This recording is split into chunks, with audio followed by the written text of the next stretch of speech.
sumbaga laku tahun tolok malik ya ke sara latangi pada umpalumpun ni batarapu na ambek to di taboroi tabe laku mentuk na ku potomatuan na laku ambek seindoku laku mentuk na di pokatan na duka laku kita pada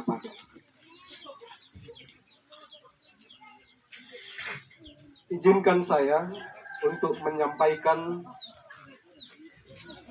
biografi atau riwayat hidup almarhum Edward atau yang biasa disapa dalam kasih Papa Dau. Almarhum Edward dengan nama lengkap Edward Soyalangi lahir di Pongko 1 April 1937, kurang lebih 84 tahun semasa hidupnya, dari pasangan Pelu dan Langi Tiboyong, dan dibesarkan dalam pernikahan Soyalangi dan Langi Tiboyong bersama dengan keenam saudaranya yang lain, yakni almarhumah Nangko Induk Sodan, almarhumah Lebok Induk Putukara, almarhum Doa Ambek de Palangge, Remben Induk Demma, Lepina Limbong Bamba Mama Usu, dan almarhumah Pulawan Induk Metu. Almarhum Edward menikah dengan Arwan Lola dan dikaruniai 5 orang anak kandung, yaitu Daud Papa Adel, Juliana SPD Mama Arlian, Magdalena Mama Allo, Junaidi Papa Sandi, dan Lince SPD Mama Lili. Dan anak angkat 9 orang, yaitu Bernadus Papa Merlin, Demanala Papa Dedi, Demalilin, Demaraya, David Papa Ardan, Pendeta Limbong Rara STH atau Mama Teresia, Janawati Mama Tio, Arlian Puarara Papa Alen, dan Adelweis Pretmawati Sarjana Farmasi atau Mama Kalista. Dengan jumlah cucu berjumlah 28 orang dan cicit 11 orang.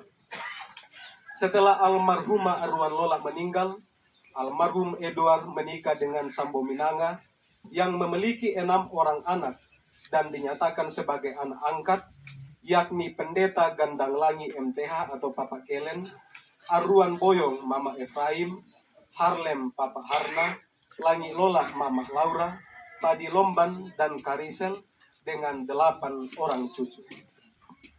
Sebelum memulai karir sebagai abdi negara dan pelayan masyarakat, almarhum Edward menempuh pendidikan pada Sekolah Rakyat atau SR di Orobua, dan kemudian dilanjutkan ke Sekolah Guru Bawah atau SGB di Wonomulyo. Pada tahun 1957, diangkat menjadi pegawai negeri sipil di SD Limbong, Kecamatan Pana. Setelah 2 tahun menjadi guru, kemudian pindah ke daerah Mawak, Kecamatan Tabang sekarang, pada tahun 1959, dan diangkat menjadi kepala sekolah di SD Mawak. Selama menjadi kepala sekolah di Mawak, almarhum berperan tidak hanya menjadi pendidik di sekolah secara formal, tetapi juga terlibat sebagai pendidik secara informal di tengah-tengah keluarga yang dilakukan dengan cara mendorong dan memotivasi keluarga agar menyekolahkan anak-anak mereka. Bagi almarhum, biaya bukan masalah utama untuk berpendidikan, tetapi masalahnya ada pada pola pikir. Apalagi saat itu, masyarakat banyak memelihara kerbau yang dapat menutupi biaya pendidikan anak-anak mereka. Kurang lebih 10 tahun menjadi kepala sekolah di Mawak. Kemudian pada tahun 1969, pindah ke SD Orobua menjadi kepala sekolah sampai dengan tahun 1974. Dan setelah kurang lebih 5 tahun menjadi kepala sekolah di SD Orobua, almarhum kembali dipindah tugaskan pada tahun 1974 ke Kecamatan Pana sebagai penilik SD dan berdomisili di Ratte Desa Masanda, Kecamatan Salupeti, Kabupaten Tanah Toraja, bersama dengan keluarganya yang lain. Saat di Ratte, almarhum tak henti-hentinya mengajak dan mendorong keluarga agar supaya menyekolahkan anak-anak mereka. Alhasil, banyak dari mereka yang sukses menjadi pejabat-pejabat publik dan menjadi panutan dalam masyarakat. Kemudian pada tahun 1984, diangkat menjadi kancam setingkat UPTD sekarang di Kecamatan Pana, yang saat ini sudah terdiri dari 3 kecamatan, yaitu Pana, Nosu, dan Tabang. saat masih menjabat sebagai Kancampana pada tahun 1989, mulai melakukan pengurusan pemekaran desa Orobua Timur dari desa Orobua saat itu.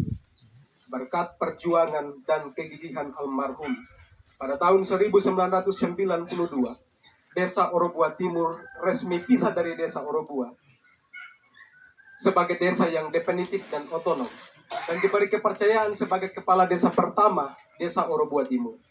Dan saat itu pula, tepat 1 November 1992, almarhum resmi pensiun dini sebagai PNS. Pilihan mengambil keputusan pensiun dini sebagai bukti kecintaan dan semangat almarhum untuk mengambil peran secara totalitas memperbaiki kampung kelahirannya. Saat menjabat sebagai kepala desa pada periode pertama, almarhum dalam kepemimpinannya banyak melakukan terobosan-terobosan yang melampaui kemampuan pada zamannya. Pada tahun 1995, pertama kali akses jalan roda 4 dibuka dari desa Orobua sebagai desa induk saat itu. Maaf, saya ulangi. Pada tahun 1995, pertama kali akses jalan roda 4 dibuka dari desa Orobua sebagai desa induk, yang saat itu kampung-kampung lain di luar Orobua belum bisa diakses sama sekali kecuali jalan kaki. Kemudian pada tahun 1997, berkat kepiawaian almarhum, dilakukan pembangunan jaringan listrik dari PLN pertama kali di Kecamatan Sesena Padang, saat ketika daerah-daerah lain belum dialiri jaringan listrik. Setelah satu periode menjabat, pada tahun 1998, diadakan pemilihan pertama secara langsung di desa Orobua Timur, yang hari itu diikuti oleh 4 kandidat, dan almarhum keluar sebagai kandidat dengan perolehan suara terbanyak, mengungguli kandidat lainnya, dan selanjutnya ditetapkan sebagai kepala desa Orobua Timur periode kedua. Pada periode kedua, almarhum kembali melakukan terobosan yang kadang di luar dugaan, sebagai suatu bukti kepemimpinannya yang sangat visioner. Pada saat menjabat, almarhum menyetujui untuk pemekaran desa Lisuan Adat dan desa Orobua Timur dari desa Orobua Timur. Kemudian beberapa tahun kemudian, kembali menyetujui untuk pemekaran desa Marampan, yang saat itu memberikan sebagian wilayah dan masyarakat desa Orobua Timur menjadi wilayah dan masyarakat desa Marampan, sehingga memenuhi syarat sebagai satu desa yang otonom. Selama menjabat sebagai kepala desa Orobua Timur, wajah desa Orobua Timur berubah, baik dari sisi pembangunan infrastruktur maupun pembangunan sumber daya manusia. Di tangan almarhum, banyak generasi ditempa menjadi pemimpin-pemimpin hebat. Banyak generasi-generasi yang berubah hidupnya menjadi lebih baik. Bahkan di tangan almarhum, telah memanusiakan manusia menjadi manusia yang sesungguhnya. Semua itu dilakukan melalui petua dan nasihat almarhum, yang walaupun seringkali bernada keras dan kadang melukai perasaan, tetapi tidak lebih dari itu, semata-mata ketulusan dan kecintaannya untuk memperbaiki generasinya. Bahkan saat-saat ketika sudah terbaring sakit, almarhum tidak henti-hentinya bicara tentang perubahan, harapan dan masa depan generasinya. Dan tepat tanggal 3 Januari 2021, pukul 8.30 waktu Indonesia Tengah di Orobua, almarhum menghembuskan napas terakhir. Sekarang benar, kita telah kehilangan dan berpisah secara badannya, tetapi sosoknya yang inspiratif, pikirannya yang visioner, pemimpin yang karismatik dan mengayomi, akan selalu terpatri dalam sanubari dan semangat juang kita. Dan akhir kata, selamat jalan orang tua dan kakek tercinta. Selamat jalan pahlawan dan pejuang kami. Akan kami rawat perjuangan bakti dan jasamu dalam karya dan laku kami. Pongko 6 Februari 2021, atas nama keluarga dan masyarakat Desa Orobua Timur.